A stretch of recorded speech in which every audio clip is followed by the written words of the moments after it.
What's up, everybody? Welcome back to Greataxe Gaming. I am Jax, and we are back. Sorry, that was a bit loud with Hiveswap Friendsim.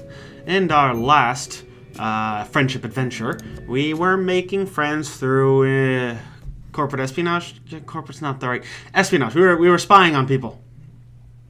But that's done, and now we're going to move on to this. And I have no idea what awaits us here. None. Blah blah blah. Friendship. Blah. Okay, you got me there. Well done. Well fucking done. Okay, Boulder Lamati. Now, I don't remember his troll call, or her troll call, I'm not sure yet. But from what I do remember, they, well, from what I can see here, they are detective themed, is what I'd guess, between the question mark sign and the hat. I don't know, I just get a vaguely noir vibe. Especially, you know, knowing Hussey and Problem Sleuth. So, let's find out. You just aren't feeling it today. You're getting more and more of those greedy nights recently. Nights for the call of the streets. That infinite ramble for companionship just sounds exhausting and meaningless. You had days like this back on Earth too, when getting out of bed just didn't seem worth it. The sun is beginning to slip into the horizon, and usually this would be the sign to rise and shine, or rise and dark. But all you've managed to do so far this evening is make yourself some coffee. You recently mentioned to Gora that you drink instant, and he was so disgusted that he gave you a coffee machine. He claimed it was an old one he doesn't use anymore, but it still had the price tag on it. On the table sits a palm husk Connell had taken off a dead kid especially for you, and cradled in your hand is a mug Skilla scent. It looks like she painted it herself. There's a white blob on one side that you think is supposed to be Lady? You're even wearing the hoodie Malik gave you to cut the evening chill. Here you are, wrapped in the warm embrace of your friend's goodwill, safe and sound, but deep inside you festers something. A gnawing existential dissatisfaction. That classic angst philosophers wrote about. Your palm husk chimes, and you pick it up lazily. What, another rando trying to slide into your DMs? Sorry, folks, you just don't have time for that anymore. You are a friendship connoisseur. A sommelier of the rarest of amicable vintages. Jesus Christ. Apparently I've become pretentious. You unlock the screen to find a message. Psst, I'm not certain that this line is secure. Actually, I'm positive that isn't, but I'm risking contact because it's imperative that we speak. I'm sending you rendezvous coordinates. If you wouldn't mind coming anytime after the sun is set. Psst, I realize this is unorthodox, but please believe me when I tell you that this is not a trick or a trap. Yeah, I'm gonna say noir. Detective theme. There's something about that brass. I have important information regarding your place on Alternia. You attempt to reply to the message, but there isn't a cursor or anywhere to input text. In fact, there doesn't appear to be a messenger app on your phone.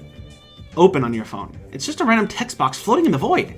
You barely have a chance to read it all the way through before it vanishes and Google Map opens with a program with an address already programmed in. It's close enough to walk to, which is great because using your stolen scuttle buggy still makes you a little nervous. Every time I say that, I think of Scuttle Buddy from Adventure Zone. You solo the rest of your coffee and grab your shoes. Your GPS leads you to a shop you recognize. It's the cafe from a weird sort of date with Lanera. It's not too crowded at this time of day. The usual studying crowd doesn't appear to be here.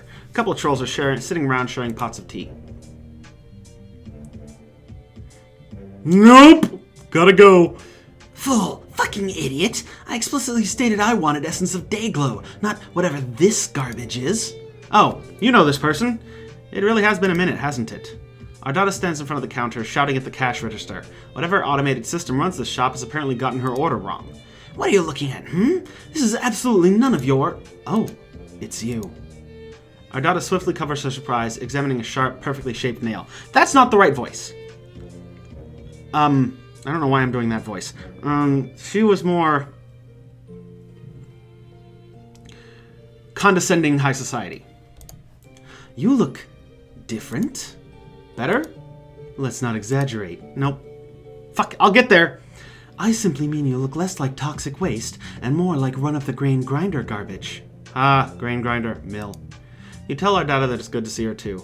Man, this really takes you back. You were so simple back then, so unevolved. You were laser focused on a single desire, friendship. Now, well, you still like friends, you really do. But you also have a car, and a sweatshirt with somebody's sign on it. You've moved up in the world. Fascinating. Oh, by the way, is she the one who summoned you here? Summoned? You? You must be joking. I haven't spared a single solitary thought for you since you dragged your wretched carcass out of my hive. Absently, you push your hand into the pockets of your hoodie. Something crinkles between your fingers and you pull out a folded piece of notebook paper. Okay, this definitely hadn't been in there when you'd left your hive. You passed a couple of people in the street, but you definitely don't remember any of them getting close enough to slip something in your pocket. Huh. It only says 2 words. Outback. Oh man, should you go? Save. Save.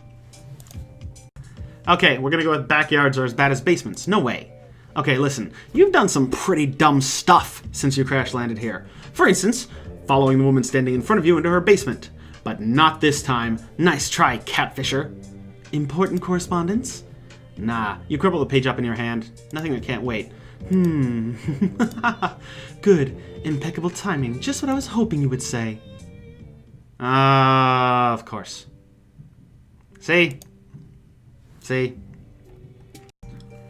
Go, go, go! Let's be real here. If you're ever going to refuse a suspicious invitation, you would have done it by now. You would have drawn the line at vehicle theft or murder church or anime club. You can't resist a social engagement. Your tragic flaw. Okay, I guess. Enjoy yourself.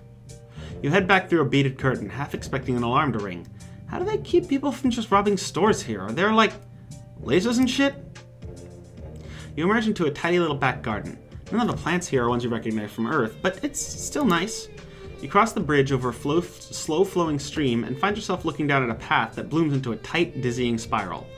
Maybe you're supposed to walk across it and ponder your place in the universe? Your contemplation would inevitably be cut off before it hits its climax because someone is sitting at the center of the spiral. She is a small, compact shape with her hair cut short and choppy around her chin, wearing a shapeless white dress. Really, more of a robe. Oh. Okay, so it is she. Also, that is not what I expected you to be wearing. Psst, I've been waiting for you. Thanks for coming. She speaks in a stage whisper, low and full of air, but still loud enough to hear across the path. You pick your way carefully across the spiral, making sure not to mess any of it up, treading only inside the lines. The girl gives you a small, secretive smile. My name's Boulder. You ask her if this is her garden. Does she live here? It's nice, but it's not exactly out of the elements. Actually, it looks like there's some storm clouds rolling in. You're probably going to get rain soon. Oh, yeah. My Cooper Coon is over there under that tree. She smiles again, and you can't tell if she's messing around. In fact, she is entirely unreadable. Like her face is a totally reflective surface, and all you're seeing is the cloudy sky in the garden. You can't tell how she feels about you at all. Would you like to sit down? Inside the circle, or... She looks around like she is only just realizing she is at the center of a complicated geometric pattern. It doesn't matter. I only wanted to see if you would follow the path or trample through it. But you did neither. You forged your own way while taking care to preserve that which has come before. You ask her what that means. Maybe nothing. I'm not sure. The wind tosses her hair, and the clouds chase each other across the sky. If rain comes, it will come soon. Boulder continues to look at you as you shift awkwardly and shiver, pushing your hands into your hoodie. Do I have pants? Please tell me Malik gave me pants. This is different than any other friend meetup you've had, even with the others who purposefully sought you out. There's a serenity to Boulder that all the rest lack. Or maybe it's just that maybe that's just this zen as fuck garden getting to you. You try to remember what Boulder said to you in the message that she somehow managed to make appear on your phone and then immediately self-immolate. That she has information for you about your place on Alternia or some shit like that. Did I say that? I guess I did. I suppose I wanted a chance to talk to you a bit before the end. I was starting to feel a little, jealous maybe? The end? Right. You guess everyone who's been going on about the dumb, funny alien robot who's been prowling the countryside? No, that's not it. Though I'm sure you're very funny. I just wanted a chance to talk to you. Someone who was adrift in a swell of fate and the whims of paradox. Paradox? You don't know anything about paradoxes. Well, you know what they are, you just don't see why they're relevant. They aren't. Paradoxes aren't relevant by their very nature. It's the essence of that nature that makes them so integral to the story. Alright, hold on. I have just realized this is probably very loud. So I'm going to bump down the game audio a bit. I've been turning down the volume on my speakers, thinking it would turn down the volume of the recording, and then I just realized that's not how that works. You shake your head. Oh, Jesus. You shake your head. You're just not built for this cosmic stuff. You're just an orphan from Earth with quick fingers. For spaceships and, apparently, vehicles. Boulder gives you another sly smile. Oh, quick fingers? You blush. You hadn't meant that as a dirty joke or anything. Also, your fingers are nowhere near as quick as hers. She somehow got a piece of paper in your pocket when we were standing in a cafe and she was back here. That's like reverse pickpocketing through astral projection. Boulder laughs. She stands up and moves across the garden path. Okay, maybe not detective? I don't know.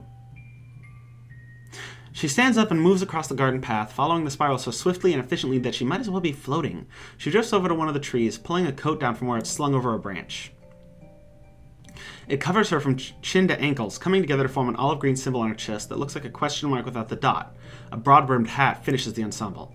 Well, I can't teach you astral projection, but pickpocketing is actually quite simple. Would you care to learn?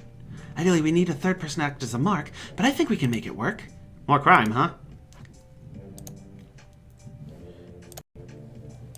Overriding.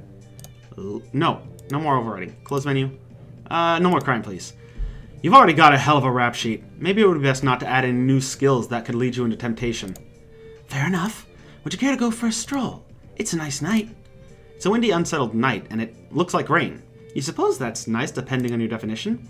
You'd absolutely love to take a stroll. That's your whole vibe recently, strolling. You follow her out through a little back gate, and into the street. You leave the cafe behind and are quickly consumed by the drift of the midnight crowd. You brace yourself for the inevitable pitying, hostile looks you get whenever you go out in public. You should have mentioned that you try to avoid large groups. But strangely, no one even glances at you. It's like Boulder exudes a sneaky aura that encompasses both of you. I was wrong about detective, by the way. That's not the right term I was looking for. But it is still that whole... It's kind of detective. It's the whole, like, super spy, like Dick Tracy-esque thing. No, I guess he was a detective. As you walk, you ask her if she really believes in fate. Like, the two of you are always going to meet, and nothing could have happened any differently no matter what you did. Boulder gives you a thoughtful sidelong glance. Well, that would imply that none of our choices matter and that causality is inevitable. That randomness is irrelevant, right? Sure.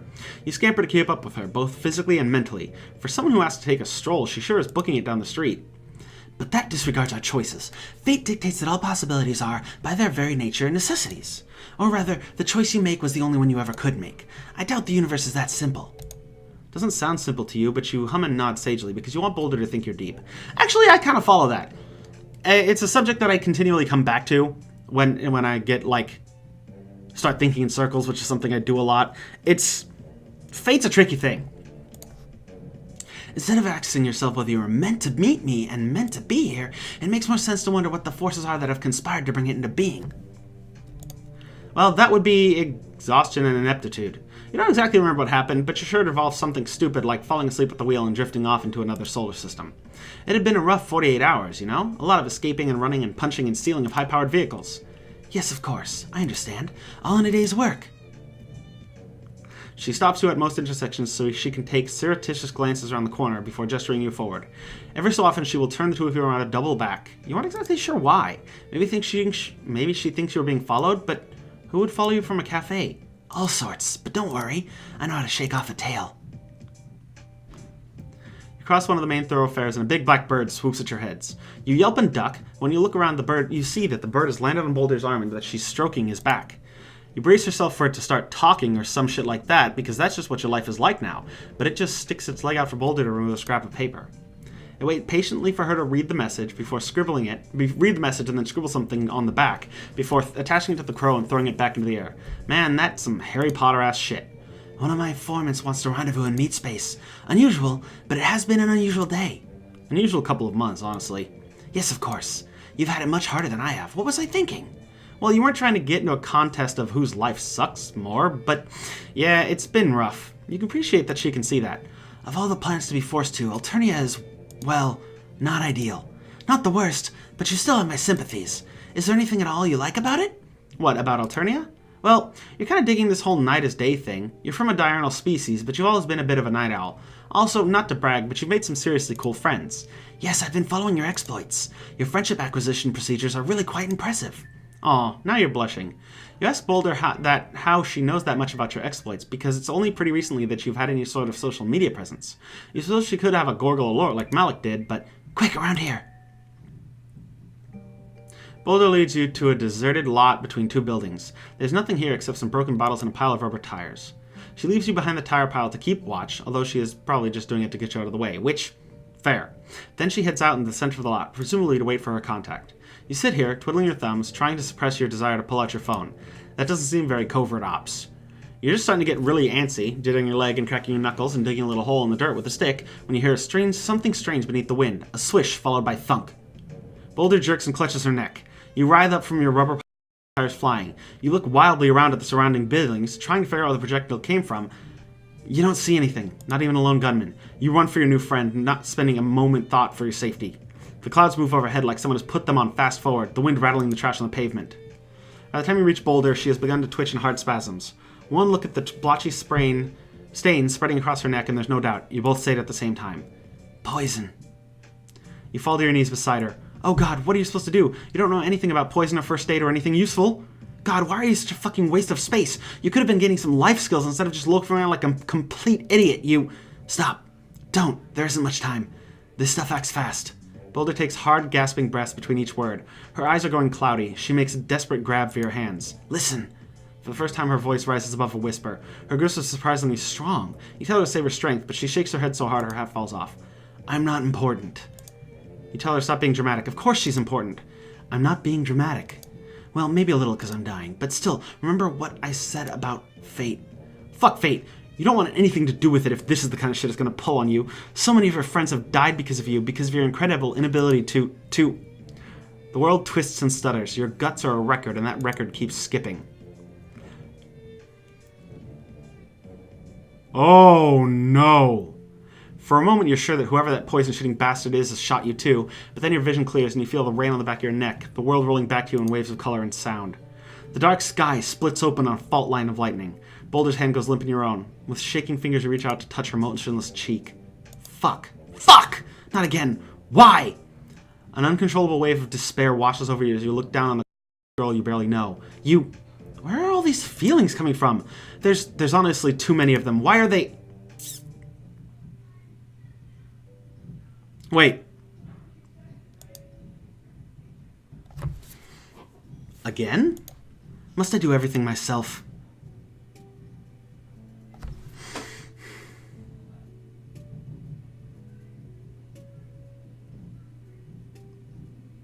Okay, thoughts. Now, there are two options here that could be taking place. Number one, the timelines are blurring. Every single outcome and end of every single story has happened in some form, and the loading and saving and rewinding and replaying different endings has blurred, and it's conflicting, which is what that moment was. Because up until this point, if we've been following the stories of the good endings, none of my friends have died, which is what this seemed like the game was doing. But if that's the case, then how would it be again? So either my character is existing in multiple timelines and everything's blurring together as they cross, or the other option is that Homestuck being Homestuck, somehow her genre predilections have bled over into me, which was why I was thinking with that scene, since it was black and white film noir, heavy emphasis, that whole everyone I know dies is a very, very big film noir cliche, which may be what's happening. We don't know yet, we'll have to see. But for now, let's load up that other ending. Sure, let's do crime. This whole mess started with the theft of a spaceship, and if Boulder is right about all that fate horseshit, that was supposed to happen. So maybe I'll lean into it. Perfect. The first and most important aspect of the art of pickpocketing is staying unobtrusive.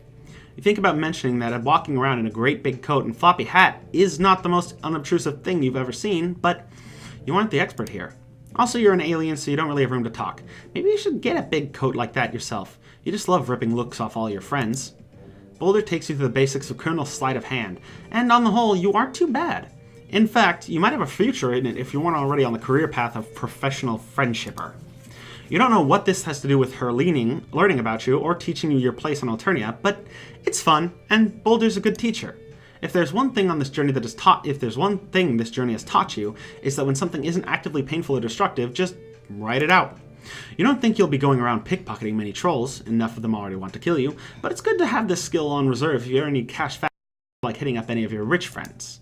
You wonder if Boulder uses it for anything beside passing notes. Psst! My sources tell me that you've been on Alternia for almost 3 perigrees now. You have no idea how long a perigree is, but what the hell, sure. Impressive! No wonder!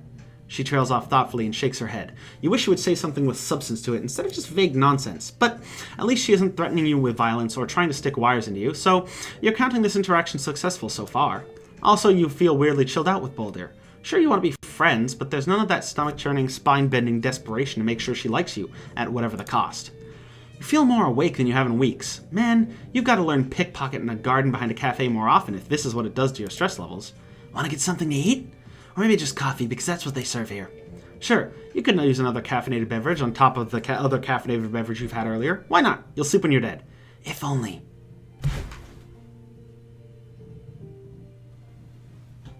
Pardon? What does that mean? What does that mean? What does that mean? You follow her out of the garden and back into the cafe. Ah, who is this now? Yet another friend? Oh, Ardata, you're still here. Of course I am, fool. You were back there for about 10 minutes. 10 minutes? Wow, it felt like way longer than that. Guess you underestimated the power of a good training montage. You introduce Ardata to Boulder with the cheerful earnestness of someone who has forgotten the systematic classism of the planet on which they reside. Ardata stops you with an aristocratic sneer. Stop, before I have to stop you myself. I have absolutely no desire to mix with those so low on the social ladder. What in the world could she have to offer me? You shrug. You're not sure. Maybe friendship? You know, friendships between people of different castes are possible. You've seen them happen. Regardless, you feel bad for exposing your newest friend to the vaguely nonsensical abuse of your oldest. You turn back to Boulder to apologize and find her gazing coolly at Ardata like she could do it all night. There's none of the fear or reverence or false obedience you've seen other low-bloods display to blues. Oh shit. Boulder's even more badass than I thought. Instead, Boulder looks at Ardata like she's a bug. Worse, a pebble that she would just love to kick out of the way. Psst! Nice to meet you in person, Miss Carmia. I heard your GrubTube channel has been losing subscribers recently. I wonder why that is. Blue hits Ardata's cheeks in an angry flush. I'm currently on hiatus. The old garbage was getting tired. I have so many imitators that my own content is starting to seem derivative.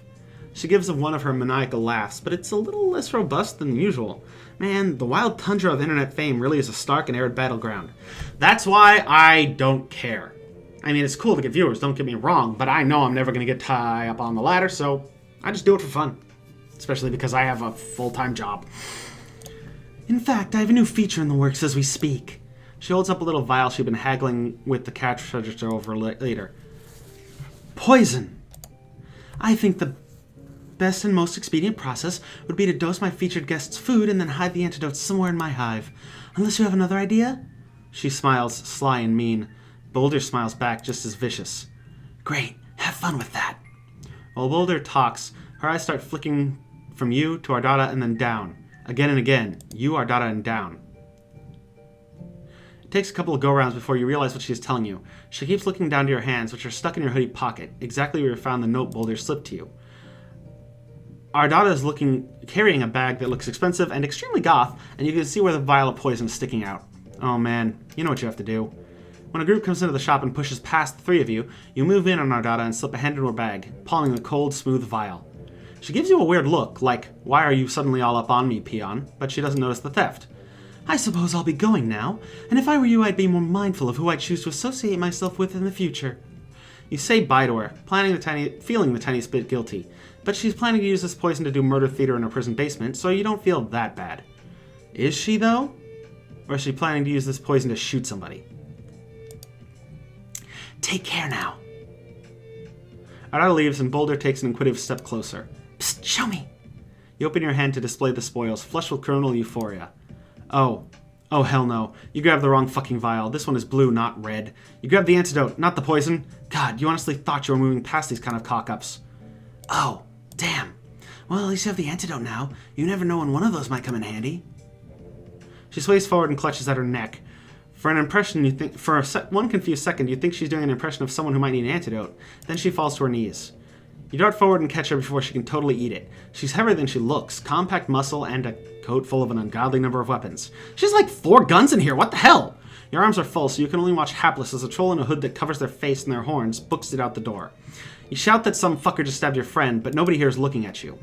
It's the same way people on Earth might ignore a mother trying to calm a toddler throwing a tantrum, just turning their eyes away from a distasteful public scene. Ow! Damn it! Boulder's neck to try and staunch the bleeding, but there isn't any bleeding. Bewildered, you pull apart the lapels of her coat to see a single drop of olive blood trembling above her collarbone. Discoloration spreads in a dark spill across her neck and radiating down her chest. You both say it at the same time. Poison! You open your hand to look at the tiny blue vial. Wait. I thought it was red. Wait. Then back to Boulder. Her eyes are glassy, her skin going blotchy and ashen. There's no reason to believe that her daughter's poison and the poison the assassin had used are the same, with the same antidote. It already strains the power of coincidence that she grabbed the antidote at all. You're probably right, but maybe you should try it anyway? I can't feel my legs. Right. Maybe the fact that this is such an unlikely happenstance means it will be the right antidote. Everything you've done so far has had the pull of inevitability to it, especially all of your interactions with Boulder. Great. Awesome. I'm glad you're realizing your inherent significance to this particular microcosm of causation. Now can you please pour that stuff in my mouth so I can swallow it and possibly not die? You help Boulder tip her head back and put the vial to her lips. At the last minute, you wonder if it's supposed to be diluted, but Boulder gulps the whole thing down and immediately begins to shake. Smoke billows out of her nostrils and open mouth, and holy shit, what is going on? This doesn't seem like any type of antidote to you. But then the smoke clears, and Boulder opens up her big yellow eyes. How does she feel? Alive. Marginally. She lets you help her to her feet. You immediately pull her into a fierce, yet gentle hug. It's wild to undergo someone else's near-death experience. You feel like you know her way better than one montage scene's worth. Another new friend. Oof, not so tight. You ease up a little. All the tea sippers are staring at you now. Death apparently isn't interesting, but the possibility of some quadrant-adjacent stuff they are suddenly all about. Sorry, assholes. Just you and a new friend sharing a touching post-near-fatal encounter. Nothing to see here. Didn't die! Huh. So either way there was an assassin, but it all depended on if I stole the antidote. Interesting. But still, what the fuck was that so many deaths thing? We'll have to wait and see. Anyways, if you like the video, you know what to do. Like, comment, subscribe, all that good stuff. If you want to buy me a coffee, the link is down below. I'd greatly appreciate it. Streaming, I'm going to try and stream Wednesday this week. I can't guarantee because the last few weeks my schedule has been backflipping every fuck where. So I don't know. I will put out an announcement on Twitter the day of if I am streaming. Anyways, thanks for watching. Later, y'all.